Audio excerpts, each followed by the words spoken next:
aí galera, hoje eu tô aqui pra ensinar mais uma trap pro Minecraft. Só vou arrumar a câmera.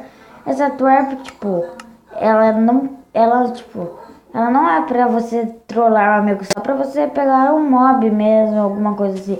Caso que, é impossível, só se teu amigo for muito tonto mesmo.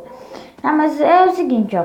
A trap é assim, você cava, faz quatro buracos assim e cava os quatro bem fundo.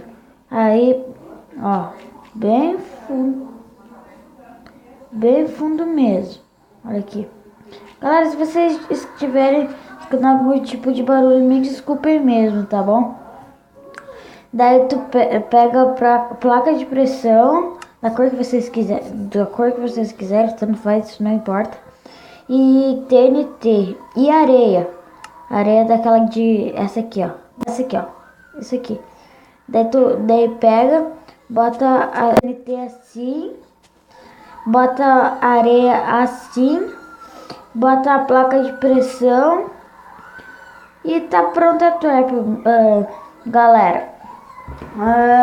Se você gosta desse vídeo que eu trago de traps, dê o like e se inscreva no meu canal. Mande o link desse vídeo para seus amigos fale para eles se inscrever no meu canal e ajude a divulgar o meu canal, porque meu canal é novo nos inscritos, tá bom? Se inscreva no meu canal, por favor, tá bom? Agora eu vou botar no sobrevivência para testar a trap. E quando eu botar, eu volto, tá bom? Voltei, galera. Já botei no sobrevivência aqui. Agora eu só vou testar a trap. Que vocês vão ter que fazer ela pra pegar algum mob. Porque amigo seu não vai jantar. Mas vamos lá. A trap é o seguinte, ó. Quando algum mob vir aqui, ó. Ele vai cair, vai ficar preso. E daí ele já vai acionar a TNT. Pum! Vai explodir e já era.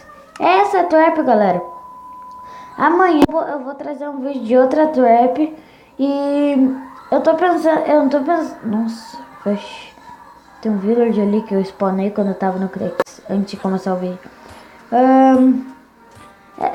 Amanhã eu vou trazer trap que é pra pegar outro mob. Caso que seu amigo seu não vai cair naquela trap. E eu tô pensando em uma outra série nova pro canal, que é uma de uma história que eu tô pensando mesmo. É bem legal. Se eu conseguir fazer